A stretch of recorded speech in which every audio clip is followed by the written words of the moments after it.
Is this one of your little bitch meetings where they're not really meetings? Don't shush me.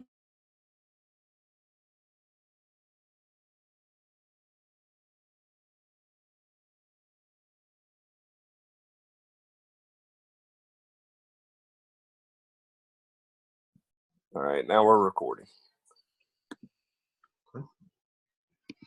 So I did the first two, so I guess I'll kind of I guess if you did one of the slides, just kind of talk about it and see if everybody agrees with you. Is everybody all right with that? And then we can just get input. All right. Sounds good to me. So I did the first two. I did first steps. I definitely said that you want to do a thorough investigation of the situation. So that means interviewing all the parties that were involved and whatnot. Interviewing Javier, Rita, any other support staff that might have had contact with the surveys that the case study is talking about. Anybody that has any information about any of that, you would want to investigate all of that and have take good notes while you're investigating anybody that might have had something to do with it.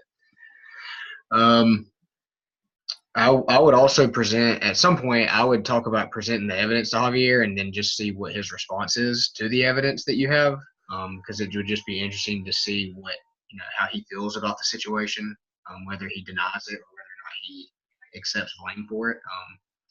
Because if he accepts blame for it, then it's kind of an easy, then it's an easy situation if he'll take responsibility for it. And then down there at the end, I just noted taking good electronic notes. That way, if anything comes up to where you're not sure if someone said something or he said, she said this, that you have it all written down so you can relate back to that if you need to. That way, people can't change their story in the middle of your investigation. Anybody have any first steps they want to add to that?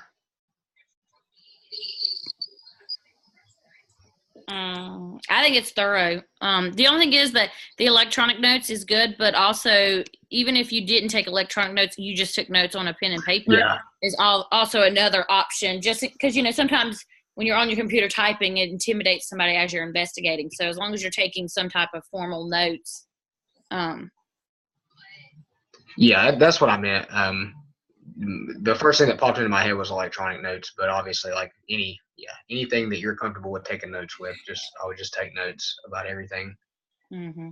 Yeah, that was one of the things that that I learned last year was always take any kind of information down that anybody says. That way you've got something to look back on, because a lot of times we're not going to remember exactly word for word what everybody has to say. Mm-hmm.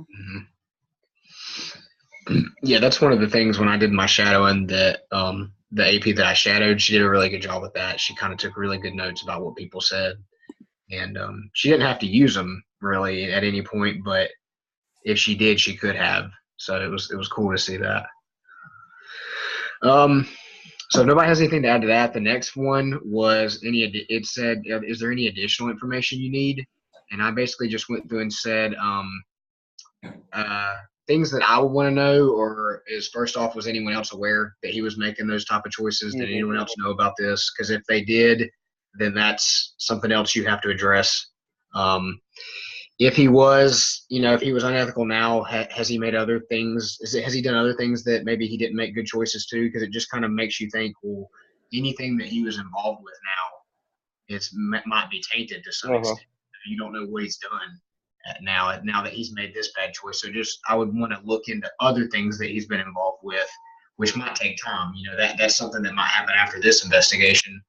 But if it's something that's really important or there's ethics involved, if he was involved with it, I would kind of take another look at it probably to make sure everything was okay with it. I would try to think about all the options for reprimanding him, and I kind of as far as what your options are, I think you're going to rely heavily on your principal to help make that decision. Obviously, you're not going to be the only one making that decision, but that's obviously a discussion you'll have to have with them, what are all the options? And you need to know what those are in the future yourself. And then obviously I think you would get the superintendent's opinion about how it should be handled, because I do think it's something that you would inform. We'll talk about it later, but I do think it's something you would inform the county office about. Definitely.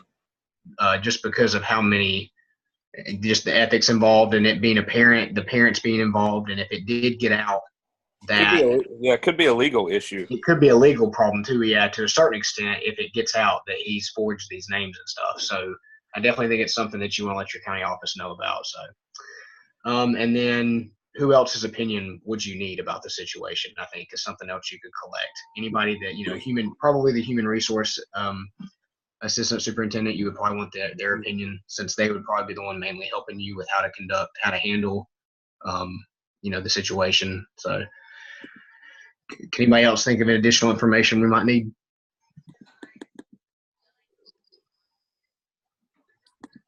No. I did the third slide, and it says the ethical issues involved. Well, the biggest ethical issue was him forging parent signatures. Javier should have made contact to the parents, obviously, to try to get those cards sent back in. That would be the most ethical thing to do. But he also started rumors about Rita, which may not be as unethical as signing parents and forging signatures, but starting a rumor about your coworkers and spreading that just causes tension among the school and among faculty. And it's a professionalism issue. Yeah, it still hurts your environment of your school. Still a negative impact. It is, and it just causes tension among people that you're working with. So those were the ethical issues that I found. Was there anything else that we needed to put there?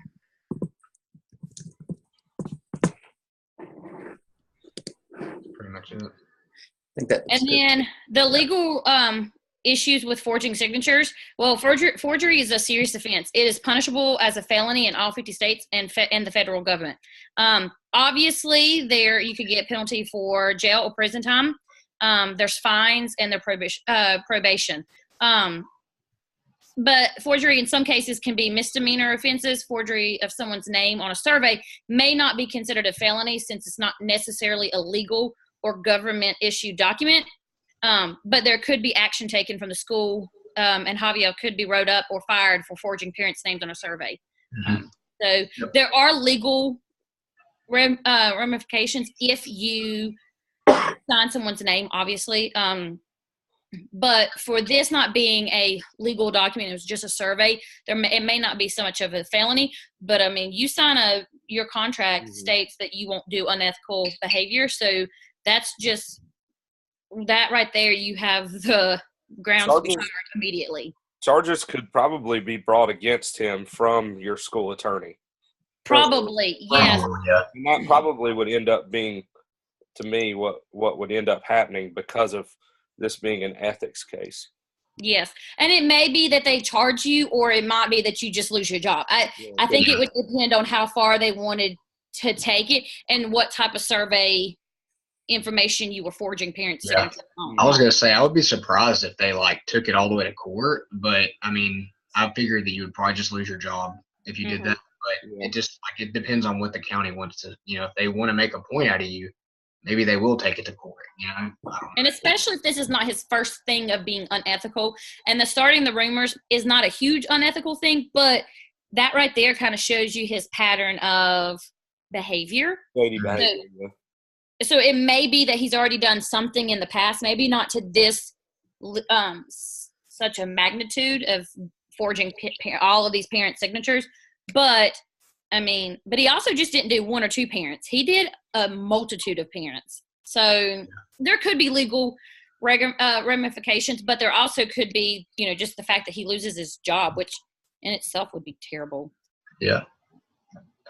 Anybody else want to add anything else to that slide, or does that sound good? That looks good to me. Sounds good. Okay. I kind of worked this afternoon on the next two slides. The first one being staff response to Javier's reprimand. And I just kind of started by saying, as the principal, I think it's really important that you illustrate and have the faculty and staff invested in the idea of representing themselves at the highest of moral standards. Just having them understand that as teachers, you're looked at differently than any other profession out there. So, but then I wrote, as individuals within the school, I feel like you're going to be supported by those that share the idea of creating an atmosphere of collaboration and to do what is best for the students. And on the other hand, those that may not support you, in all my experiences, I don't know if everyone agrees with this, so you can take this out.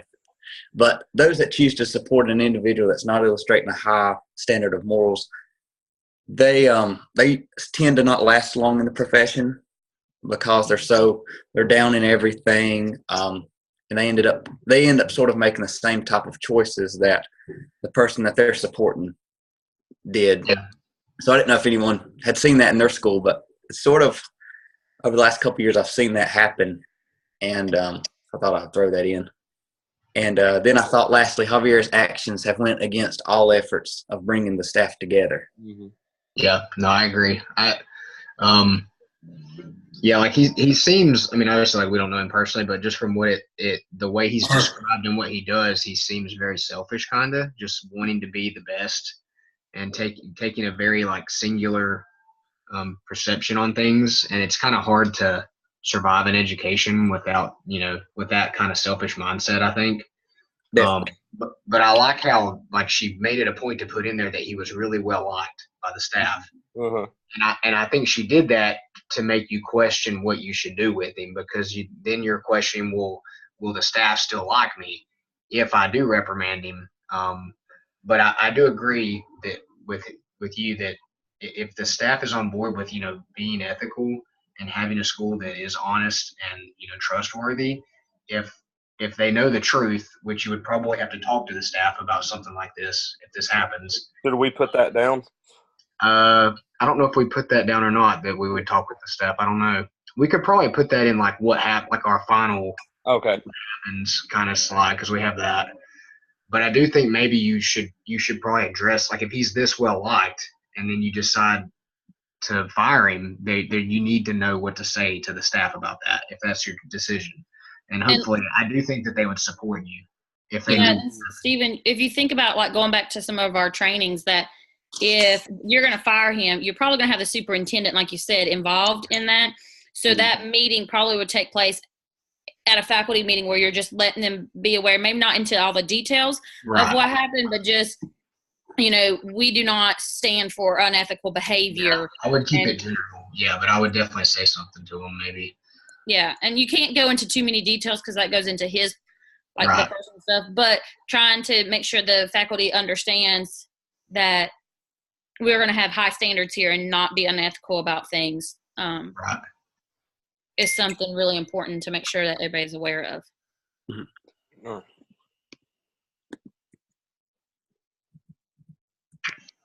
Mm-hmm. Anything else on that slide anyone think of? Not the second one I worked on says staff fallout and improving the relationships within the building. I started by just saying building a positive environment within the school depends on the success of cultivating and maintaining relationships.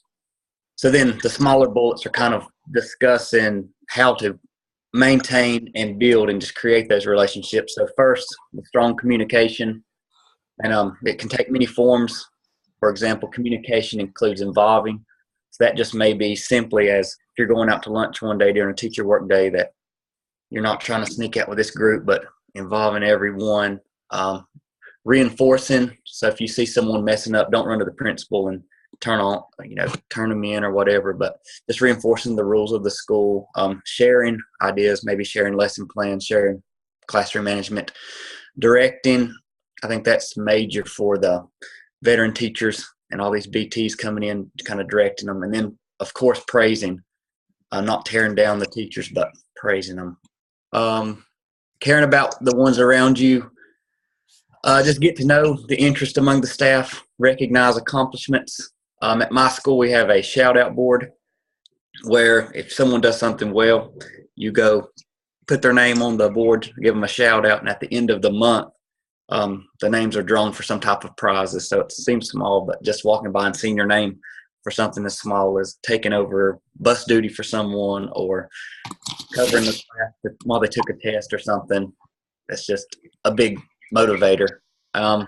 Supporting those that may struggle and motivating the individuals that may feel overwhelmed. And I think this all fell into maybe even creating a care committee. We also have one of those at our school that just are overall, if someone's has a wedding shower or a baby shower or some type of accomplishment, they're always looking to recognize those people and do things for them. And then the last bullet is create opportunities for collaboration. So this could be staff outings or some type of party or just meetings to simply relax and enjoy each other's company.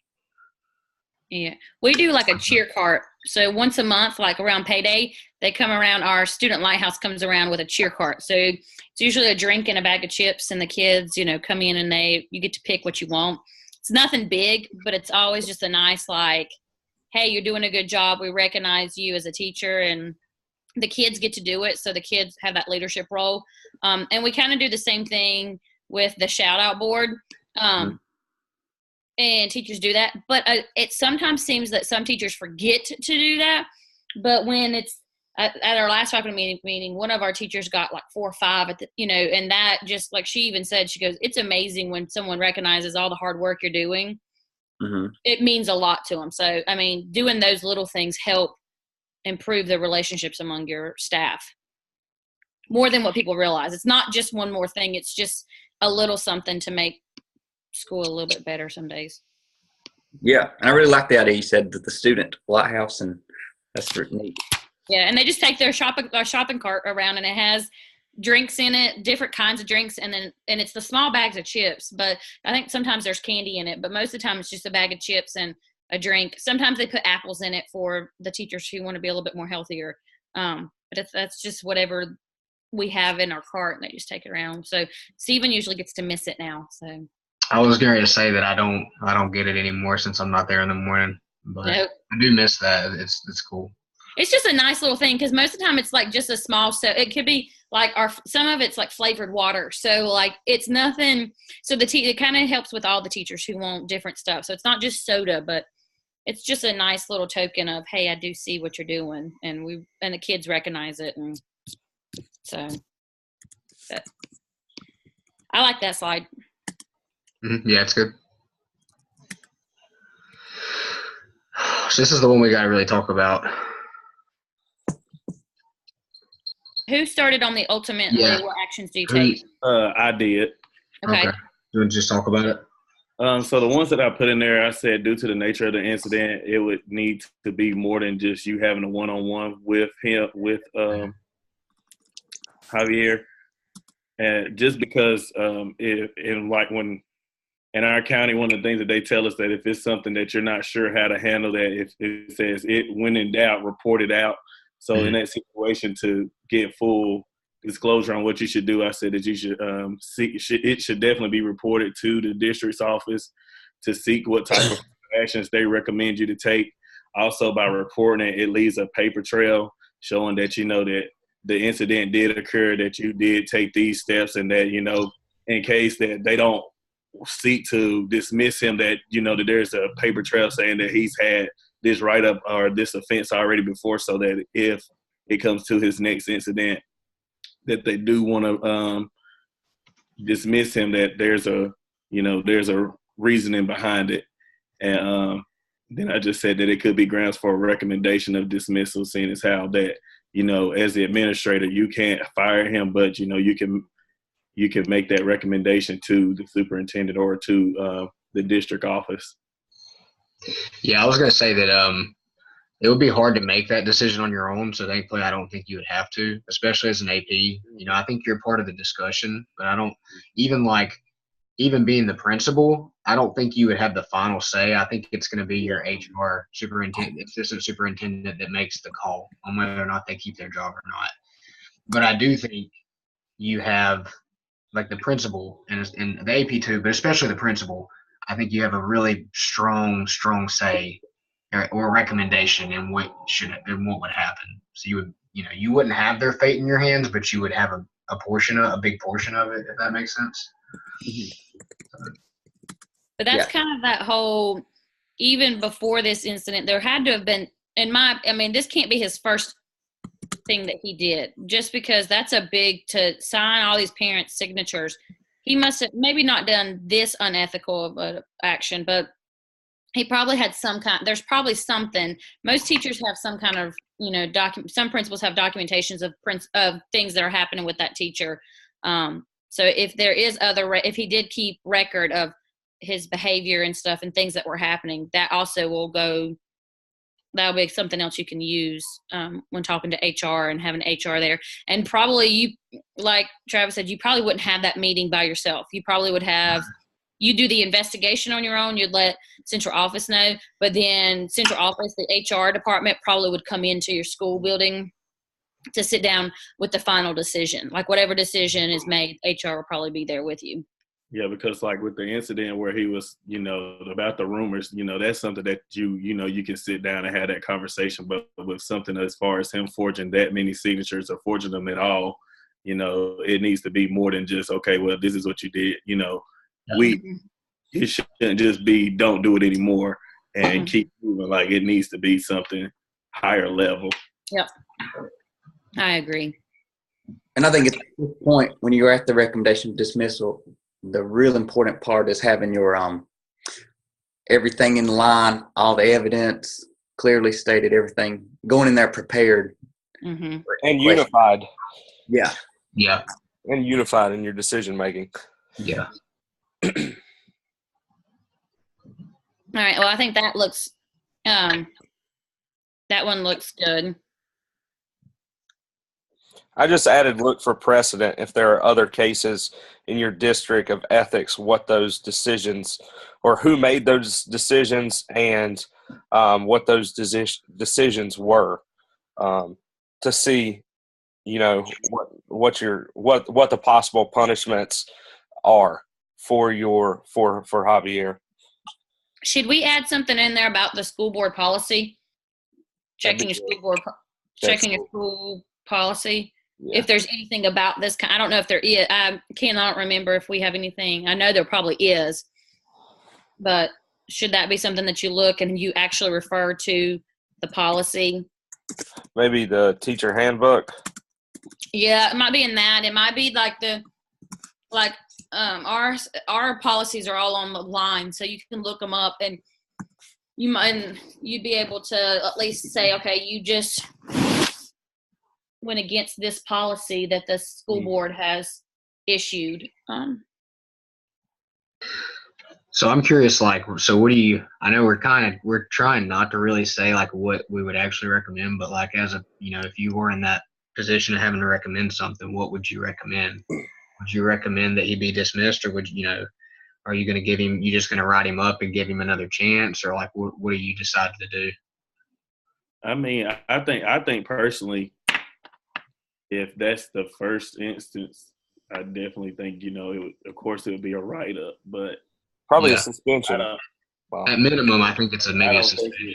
I personally don't know if it would be enough to be automatically a grounds for dismissal. But I mean, on the other hand, that falls back to the policy, the district policies, because that district, they may address that type of thing specifically. So I think it would definitely depend on, what the policies are. Of course, it goes against code of ethics. So, that's definitely one of the grounds you could use for the write-up. But but if your county has had issues with something to this extent, I don't know, and the school board has already made a policy that specifically states you can't do this, then, I mean, you've gone against the school board policy. So it would be nice if there's something that takes it out of your hands like that. That would be easy if you just had. And that's why I think the whole purpose of calling and reporting it to the district office, because at that point they will specifically guide you on, okay, this is what you need to do.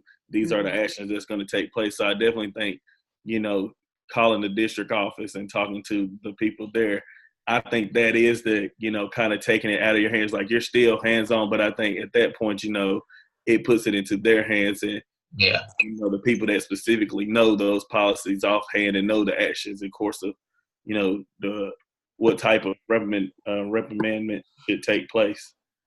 And that's probably when they're going to get your school lawyer involved. Honestly, I mean, they're probably going to get your HR, your school lawyer, your a superintendent, all of that. You're going to have multiple people in this meeting. I feel like it's not just going to be a one-shot deal. And I don't think they would make you talk to that person by yourself either. I feel like once the decision was made on whatever the decision, a suspension, a write-up, or whatever, I think they would be in that conversation with you, in my opinion, just because it is it's a fine line of if they want to charge you or not for forging people's signatures. Yeah, I think a lot of it would have to do with it, like how Javier's response. Like for me, it would be a lot about Javier's response too. Like, is he sorry about it? Does he admit to it? If he doesn't admit to it, and you have all this evidence, well, then I'm definitely like, I would recommend dismissal if somebody won't admit something that they did, and they, if he wants to continue to try to lie about it. So like for me, it's a lot about how he responds to it as well, and whether or not he seems genuinely sorry about it, or if he wants to change. I think I would take that into consideration too. Not that that's all I would care about, but that would be a piece of it for me too, on how does he respond to the evidence when you have that conversation with him. So, I mean, it's hard for me to sit here and say, yeah, dismiss him, because it's like people's livelihood. It's like the way people make money. It's their, you're living. I don't know. That's crazy to think about that. Taking somebody's livelihood away from them. That's big. I don't know. But Well, a lot that's of our times, last slide. Oops, go ahead, Jacob. Sorry. I was just going to say, but a lot of times, especially the good thing about ethics, there's a lot of people who have had issues with ethics in the past, and you can apply them to your case. Yeah. And I think that's always important. Like, even, and I'm just thinking just disciplining students. Well, if I discipline one student one way and then another student who has the same issue a different way, then I'm really not following through. I'm really not, being fair, to be honest. So if I have another case, or if this is the first case, I get to kind of see what other people have done and then what my action could be. Right. And then what the legal actions are, the ramifications with the school attorney and that kind of thing. So are we good with the what do you report to the superintendent?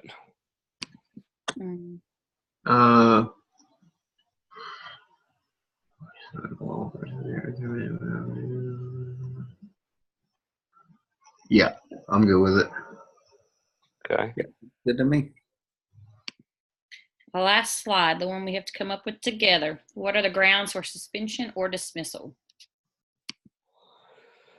I think that you have, I guess, I don't know, with the way that he's well liked, and that for the most part before this situation, it seemed like everybody other than the rumors was kind of okay with Javier, and he did his job the way that he was supposed to. If you're just going on the information that this is a one-time incident, when you think this is just grounds for a suspension, maybe a leave without pay.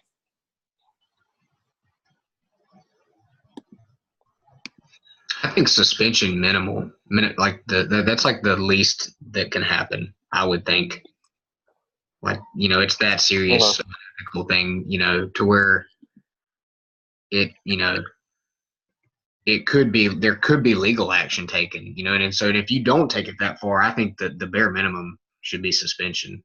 That's the least that could happen. And that's until you figure out what the legal ramifications are. Right.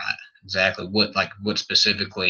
What law you're actually going to specifically tie it to. I mean, I feel like if you're forging signatures, you're going to have to at some point involve the parents whose signatures were forged. Right. You're going to have to communicate. Well, remember the parent showed up with the one parent showed up with her paper to turn in. So she already knew. She's told everybody too. That's already made it to the community. Yeah. Everybody already knows about this as far as parents go, probably. The whole community probably knows about it. And now they're questioning everything. And now they're calling the school asking, what are you guys going to do about it? Yeah. Once that parent left, like, your first call should have been ask Javier, investigate, get Javier in there as quick as possible and figure out what's going on. And then your next thing would be your next phone call should be central office. Yes. And go, this is what's just happened. A parent just left. It's probably already out there in the community. What do we need to do? I'm telling them, how do I address Channel 9 News when they show up at my front door asking about these parent surveys? You know, what, like, do I need to say I'm no comment? Do I need to address it? Do I not need to address it? Like, that's the level I'm taking it. Like, what do I need to do when the news crew shows up to talk about it? Because you know the parents have already gone out to the community saying my name was forged on a document at school grounds. Right. So I think the least that he's going to get is the suspension, if not dismissal. I mean, well, I think you have to suspend until you go through the rest of the, like, don't bring him back to school the next day. Send him home and say you're going to be at home for a few days or weeks Until we figure this out. until we figure this out. And at that point, you can kind of tell him, you know, how serious you might think this is, because you are going to go to these different lengths to ensure that as a school you're covered, as a system you're covered. Mhm. So if you make sending the him decision home. if you make the decision to suspend him, though, do you not have to have superintendents? Like, aren't they the one? Like your superintendent, aren't they the ones that help make that decision? Like, I didn't know. Yeah. Are you allowed to say They would have to support you. Yeah. You'd want them to support that decision, and they would have knowledge about it beforehand, probably. before you even said you're suspended? They would have had would have already had to make that contact. Probably. Yeah. But I feel like as a principal, you could say, Javier, we'd like you to just go on home today, and then make all those phone calls and get your ducks in a row. Yeah, but you might, and that might be the case. But I'm also thinking, can you legally tell them to go home without calling? That's what I think. I think that's something that would probably come from central or your district. Yeah, because I feel like all those types of things. Like, I feel like from the jump, like once you realize, once you went to file that card and realized all those things had been forged, I think that first call that I probably make is to the central office to say, you know, what are my next steps? What should I do? And, you know, see if they would just advise me to send them home for the day. But I don't think that's a decision that I can just, I mean, that I know of. I don't know for a fact, but, you know, I think that would be something that would have to come from the district office. Yeah, I think that I was thinking the same thing. I thought it had to come from up above to tell you. Because then at that point, Javier could just, or he could just, you know, he could go and say, well, I never, you know, how do you know that I actually did it? You know, they sent me home for no reason. Mm-hmm. Yeah, I can see that. I mean, I know that we want to say that we would just send them home and be done, but I'm thinking legally, if you think about some of these other legal cases that have happened, usually once this has been brought to their attention of any kind of legal matter, the superintendent and the central office are already involved in that matter at hand. Like, they are, I don't even know if I mean, I know you investigate and stuff, but I think they're part of that investigation from the beginning, just to keep, because it's a legal matter and you have to get. Because it's an ethics as well, I think it's got to be. Yeah. I think they would definitely have to be. That, Right, may be your first call. Yeah. I mean, you may not want to investigate deeply into something without, I don't know. If you have that information with you 100% that this is what this person is doing, maybe before even bringing them in, you've got to have you've got to have a conversation with the central office. So when you do bring them in, you have the central office's support, and then you also have your directions to either dismiss him for the day or suspend. I mean, I feel like it's going to be a longer investigation than just. Because the question, I mean, I guess because the question that we have to answer says, what are the grounds for suspension or dismissal? So, I mean, I guess regardless of what we think we should do, we need to be, you know, focusing on what, even if we do want to do that, what do we have to stand in the fact that that's the recommendation that we want to make? So what are the things that we have to look at in order to even get to that point? Yep. So the grounds for suspension would be ethics issue. It would be an ethics issue involving forgery of a parent's signature. Mm-hmm. So that would be one ground for suspension or dismissal. Maybe Simple hindering the climate of the entire school. Going back to the rumors, and now we talked about how the parents are questioning everything, and so I think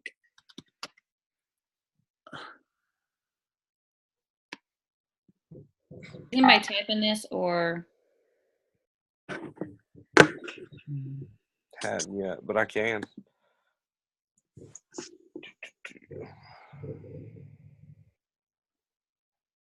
So,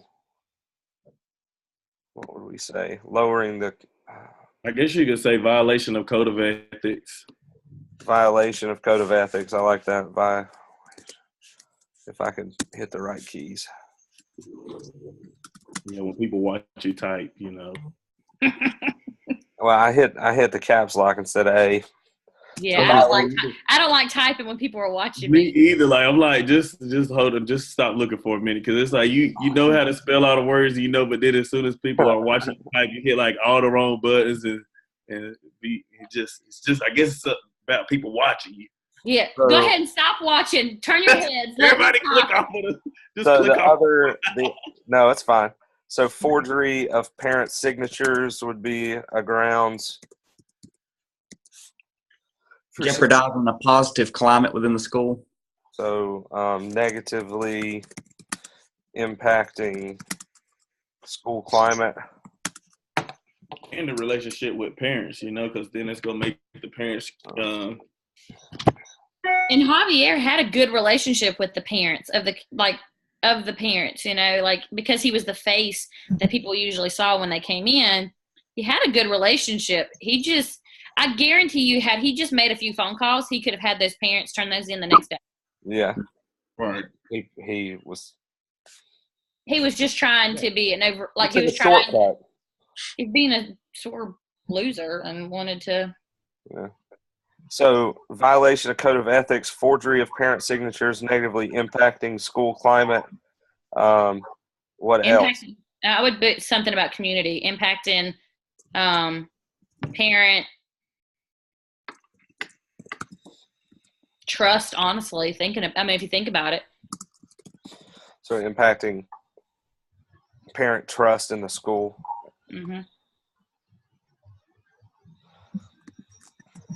Because it might be just a survey this time, but them parents may not. They could look back. They could look back through all other school, like in our data room, and stuff could be forged, because I'm sure he's. You would have to, yeah. I mean, that's what I was saying. You would have to look at other stuff that he did and make sure it was all legit after this comes out. Mm-hmm. And was he the school secretary? Is that what? Am I remembering that right? So, think about. I know our school secretary also does finances. Like she helps. Exactly. So you got to think. If he is able to do this, what else could he have done that we're just not? Mm-hmm. Could he have forged the principal's signature on some kind of document because she wasn't there at school that he needed something They signed? waited to the last minute. Yeah. It's a can of worms, because our secretary takes care of a bunch of different accounts too, with a lot of different types of money in it from different places. The principal oversees it, obviously, but the secretary has a hand in that. And so when you're talking about money, school wise, that's they work hand in hand. Our secretary. That's scary. That could come back on you as an administration staff if you think about that. Their actions could affect you then. Like our secretary does the receipt books. So, that there has a lot of cash that comes in daily that she has to receipt and, all that stuff. So that's a scary can that can be opened, and probably has happened somewhere, honestly. This has probably happened somewhere yeah, along the lines. Anything else? I'm good with it. think that covers it. Yep. Yeah, I think that's it. That was all the questions that was on the paper.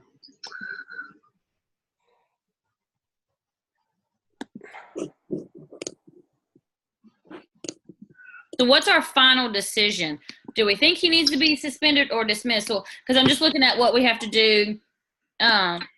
So we have to submit this PowerPoint that we've created, and I'm going to attach this Zoom conference too, just so that that's another form of showing. But then we have to do a reflection, talking about the conversation, the collaborations, and then what determined the final decision of the group. So we have to come up with a decision. Are we saying suspension or dismissal? Because we've kind of gone back and forth. Based off what we know. Just based off what we know. We don't know if he's done any other stuff. I think you go suspension. Yeah, I think not knowing anything else and being from the outside looking in kind of on it, I think you go suspension maybe because you don't know more or you don't know if he's done other things maybe. Travis, do you agree with that? Travis doesn't want him in his school. That's exactly what I was thinking. Because I'm just thinking, I mean, I'm fine with suspension as well. But I was just thinking, me personally, if I just from the things from the case study, ever since he found out about, that they're moving schools, like he's been disgruntled from that point. And so it's just like his disgruntledness has built up more and more. So it's like he had to, he's been ill since he had to move. Then when you brought in the new person, he's been against her since she's come in, and then the rumors, and then this. I just feel like, okay, that's enough. Like enough is enough. That's just my take on it. But suspension. I'm like you, Travis. I think that he's done his. I mean. Like, even though he's well liked, I mean, that doesn't mean he's liked by everybody, and that doesn't mean that that's the best, person to have it. That's bringing the best atmosphere, especially ever since he found out about the changes. So that means he can't handle it. So if there's another change, what's going to come of that? Because clearly he doesn't take well to change. I could get behind dismissal just because, like I said before, I don't really like his personality. And I don't think he's good for education, really. Like, he just seems kind of selfish. And I know you're not supposed to base it on that, but it's just like, how long is this guy really going to survive with that kind of mindset at your school, And I just think I don't think that he would I don't think that he would be placed at or housed at your school after this happens. I feel like he would be suspended and then moved. Yeah. But it then takes into account things like your workers union and what his rights are and all that kind of stuff. I know we don't have one in North Carolina, but if this was anywhere else, he may have legal backing for him to keep his job even with ethics issues. Yeah. I could get behind either one, honestly. I don't know. Like I said, it's all going to come back to, I guess, the district policy. So regardless of what the union or whatever, if the policy states that, it's dismissal, then it's dismissal, and that's the contract that you sign. So, I mean. And I think there is something in our contracts that talks about your code of ethics. And, like, you sign something about code of ethics. You have to sign the code of, like, for us anyways, we get a separate thing to sign each school year that we have to sign off that we read that handbook and that we read and abide by the code of ethics. I mean, that's why I think that they have enough on, like, to go ahead and dismiss him for forging those parent signatures. And I'm thinking of the legal part of this I mean, if you sign someone's name on a legal document, you can be charged with that. I mean. Yeah, you can't really work in prison, so I guess that's a good point. I mean, and parents may feel like their rights were violated by having someone sign. I actually think you might get more blowback from parents than anything. Yeah. Mm-hmm. Talking through it, let's go dismissal. Yeah, just fire him. Do it. I keep thinking back Cut him to loose. as a principal, not really wanting, this person to represent you coming back, not sure what they're going to do next. So not being able to trust is is a big issue. Like all this came from like you staying in your same position, but just at a separate location. Like you're still part of the same school, just in a separate location. And so, all of this stemmed from that one change to where you're now forging documents. So, Mm-hmm. I don't know. And he's your secretary is your right hand man. I don't know if you've ever heard, but you don't have a good relationship with your secretary or your janitors. or your janitors or your data manager. Those people are your best friends. So if there's no trust there, it's very hard, I think, as an administrator to work with that individual or for that individual to work for you either. So I'm grounds for dismissal. But He's been dismissed officially. he has been dismissed. So Officially, he's been dismissed. Officially. So that will be our determination as a final decision that we decide. Do we want to put that on that final slide that we as a group have decided for dismissal? Sure. Just add it there. That way we have it. Yeah, we can do that.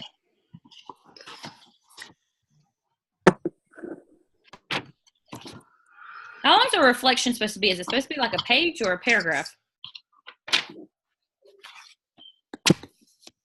I don't think it's. She doesn't have like a. It just says reflect on your group's decision. It doesn't have like a certain length. Okay. Just double checking.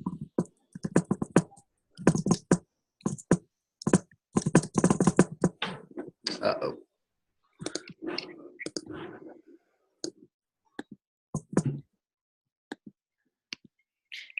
Jacob, did you add that to the end that we decided to? It looks like Grant's doing it right now. Grant's adding it right now to our what the ultimate action we take. Okay, perfect. So as a group, we recommend dismissal of the employee. Yep. Yep. Got it. And I think, All right. Cool. I guess, and then I'll upload this to YouTube and get this out to you guys hopefully tonight if my computer works. Cool. Do we have to post the video and the PowerPoint separately? Everybody does? It says that you have to upload the peer group with your peer group, submit a PowerPoint, Google Slides, or other presentation format. Okay. So we don't really need. I don't think you technically need the Zoom video. That might you Oh, might, okay. you might Keep it just in case though if they ask. That works. I'll just That way- anyways. Or you could probably maybe just put the link out, like create a last slide and just put that as the link on the That's a slide. good idea. That's a good idea. Why don't you do that? Like Jacob, when you get it downloaded, add it as the last slide. All right. Like add one more slide and just put this. That way it's there for everybody. And when we upload the PowerPoint or slides, the videos there. That works. You won't be able to do it until you finish the video, but everybody needs to write their reflection anyways. Yeah. Cool deal. All right, we meet again on the 5th. 8th, right? Is it? On That's a is it the 8th? Thursday. No, on the 8th week. So I thought it was March 5th is that? I don't remember. because I go to NC Ties on the 6th, which is a Wednesday. Okay. So I think it is March 5th because I think that's the day after Thea's surgery. So,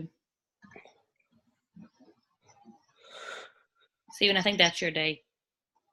Yeah, the next meeting, I think I'm Zoom master, so I'll try to remember to send it out. All right. All right, sounds good. All right. Well, we'll see y'all later. See you. All right, All right. See ya. bye. See you guys.